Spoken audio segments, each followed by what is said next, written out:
আসসালামু আলাইকুম। আশা করি সবাই অনেক ভালো আছেন। আমি আনাস, নিউজিল্যান্ডের অকল্যান্ড থেকে।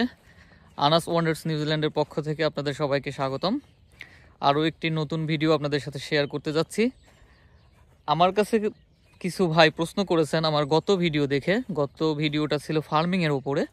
তো এর পরিপ্রেক্ষিতে দুইটা ভাই প্রশ্ন করেছেন যে আসলে ভাই আমাদেরকে কিছু এজেন্ট বলতেছে যে সিজনাল ওয়ার্ক ভিসাতে নিউজিল্যান্ডে নতুন একটা ভিসা চালু হয়েছে, যে ভিসাতে কিনা নিউজিল্যান্ডে এখন লোক নিচ্ছে।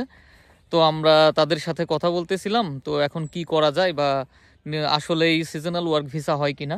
তো আমি আপনাদের সাথে আজকে একটা বিষয় শেয়ার করব, সেটা হচ্ছে সিজনাল ওয়ার্ক ভিসা। নিউজিল্যান্ডের সিজনাল ওয়ার্ক ভিসা সম্পর্কে আপনাদেরকে যতটুকু জানানো যায় বা আমি যতটুকু জানি আপনাদের সাথে শেয়ার করব। আশা করি আপনাদের ভিডিওটি উপকারে আসবে। তো চলুন আর দেরি না করে শুরু করা যাক। তো যে কথা বলছিলাম, সিজনাল ওয়ার্ক ভিসা, দেখেন এখানে সিজনাল বলতে কি বোঝায়, যেটা হচ্ছে একটা শর্ট টার্মে কোনো একটা নির্দিষ্ট সময়ের জন্য কিছু কাজের মানুষের দরকার পড়ে নিউজিল্যান্ডে। সো সেই সময়টাই শ্রমিকের ঘাটতি পূরণের জন্য নিউজিল্যান্ড সরকার আসলে একটা শর্ট টার্মের জন্য কিছু ভিসা দিয়ে থাকে। এটা প্রায় 18-20 হাজার মতো ভিসা তারা ইস্যু করে। এই ভিসাটা কাদের জন্য আসলে সেটা আমাদেরকে আগে জানতে হবে এবং কি কি কাজ করানো হয়। আসলে ফার্মিংয়ের জবের জন্য যেভাবে কাজ বা ভিসা করা হয়, সিজনাল ওয়ার্ক ভিসা টোটালি ভিন্ন। সিজনাল ওয়ার্ক ভিসাতে আপনাকে বিভিন্ন ধরনের ফ্রুট পিকিংয়ের জন্য এখানে হায়ার করা হবে এবং সেগুলো প্যাকেটিং করা বা ছোটোখাটো কিছু এর সাথে আনুষঙ্গিক কাজ থাকে। মূলত এটা একটা ফল ফ্রুটের যেই জব থাকে সিজনাল, এই জবের জন্য মূলত নিউজিল্যান্ড এই ভিসাটা ইস্যু করে থাকে। তো এখন আপনি যদি সিজনাল ওয়ার্ক ভিসাতে আসেন, ধরেন আপনি আসতে চাচ্ছেন, সিজনাল ওয়ার্ক ভিসাটা 6 থেকে 9 মাস, সর্বোচ্চ 12 মাস পর্যন্ত মেয়াদ থাকে। এর বেশি কখনোই এখানে থাকা যায় না।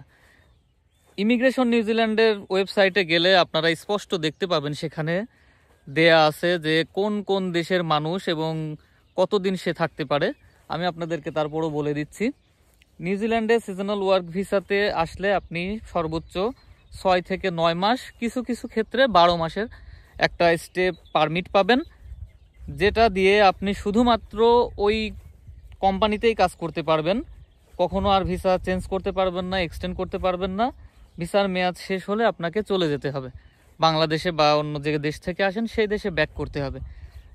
এবং আপনি এই ভিসার মেয়াদকালে আপনার চিলড্রেন বা আপনার স্পাউস, পার্টনার, কাউকে কোনো কিছু ইনক্লুডিং করতে পারবেন না। এটা হচ্ছে ভিসার প্রধান শর্ত। এই ভিসা পাওয়ার জন্য 325 নিউজিল্যান্ড ডলার খরচ হয়। এটা খুব দ্রুত ভিসা অ্যাপ্লাই করার সাথে সাথে হয়ে যায়। এর কারণ হচ্ছে এখানে শ্রমিক সংকটের কারণে তারা দ্রুত সব কিছু করে এবং দ্রুতই ইস্যু করে ফেলে। এজন্য ভিসাটা পেতে খুব বেশি দেরি হয় না। 18 বছর বয়স বা তার বেশি যাদের, তারা এই ভিসাতে অ্যাপ্লাই করতে পারবে। 18-র নিচে এই ভিসাতে অ্যাপ্লাই করতে পারবে না। এবং যদি পূর্বে কেউ এই ভিসার জন্য আবেদন করে থাকে, দ্বিতীয়বার এই ভিসার জন্য তার আবেদন করার সুযোগ থাকে না। এখন কথা হচ্ছে, এই ভিসাটা কারা পায় বা এই ভিসাটা নিউজিল্যান্ড সরকার কাদেরকে দেয়। নিউজিল্যান্ড সরকার সিজনাল ওয়ার্ক ভিসাটা শুধুমাত্র নিউজিল্যান্ডের আশেপাশের কিছু দ্বীপ রাষ্ট্রগুলো আছে, যেটাকে আমরা অনেকে বলে থাকি সামোয়া, ফিজি, তারপরে ক্যালেডোনিয়া, আরও কিছু রাষ্ট্র আছে, আসলে সবগুলো আসলে আমার মনে নাই, 12 থেকে 14টা হবে। এই জাতীয় যেই দেশগুলো আছে, দ্বীপ রাষ্ট্রগুলো আছে, তুলনামূলক নিউজিল্যান্ডের চেয়ে অনেক গরিব। তো নিউজিল্যান্ড তাদেরকে অর্থনৈতিকভাবে কিছুটা হেল্প করার জন্য শুধুমাত্র তাদেরকে এই পলিসিটা এমন যে তাদেরকেই শুধুমাত্র এই ভিসাগুলো দিয়ে থাকে। আমি আপনাদেরকে ডিসক্রিপশন বক্সে ইমিগ্রেশন নিউজিল্যান্ডের এই ওয়েবসাইটটা দিয়ে দেব। আপনারা সেখানে গিয়ে কাইন্ডলি একটু চেক করে নিয়ে দেখবেন যে সেখানে কোন কোন দেশের পাসপোর্ট হোল্ডাররা এই সিজনাল ওয়ার্ক ভিসাটা পেয়ে থাকে। তো এখন নতুন করে দালাল চক্র বা কিছু এজেন্সি আপনাদেরকে ভুলভাল বোঝাচ্ছে যে আসলে নতুন এটা চালু হয়েছে। আসলে নতুন না, এটা প্রত্যেক বছর চালু থাকে একটা নির্দিষ্ট সময়ের জন্য এবং এই সময়টাতে বিভিন্ন দেশের লোক আনে। সেখানে বাংলাদেশ বা ভারত, পাকিস্তান এই দেশের কোনো নাম নেই। সো ওই সমস্ত দেশ থেকে এই ভিসা হওয়ার কোনো প্রকারের সম্ভাবনা নাই। সো আপনাদেরকে পুরোপুরি নিশ্চিত হতে হবে যে অন্তত এই রিকগনাইজড সিজনাল এমপ্লয়ার লিমিটেড ভিসাতে আপনাদের আসার কোনো ধরনের সুযোগ বা সম্ভাবনা নাই। যে যত কথাই বলুক, বাংলাদেশ থেকে যে দালাল বা যে এজেন্সিগুলো এই ধরনের বাটপাড়ি কথাবার্তা বলছে, আপনারা সরাসরি তাদেরকে না করে দেন। এখন বিষয় হচ্ছে, যদিও না করা সেটা আপনাদের ব্যাপার, আমি আমার যতটুকু সাধ্য হয়, আমি যতটুকু জানি বা যতটুকু বুঝি আপনাদেরকে শেয়ার করার চেষ্টা করি আপনাদের সাথে। এবং এটা শুধু আমার মুখের কথা না, এটা সরাসরি ইমিগ্রেশন নিউজিল্যান্ডের ওয়েবসাইটে যেভাবে দেয়া আছে, আপনারা একটু কাইন্ডলি চেক করবেন, সেখানে গেলেই সব কিছু দেখতে পারবেন। এর বাইরে কোনো কিছুই না। 10 থেকে 12টা দেশের মানুষের জন্য এখানে এই ভিসাটা ইলিজিবল, এবং তারাই শুধুমাত্র আসতে পারে। তারা এসে 6 থেকে 9 মাস এখানে কাজ করে আবার তারা চলে যায়।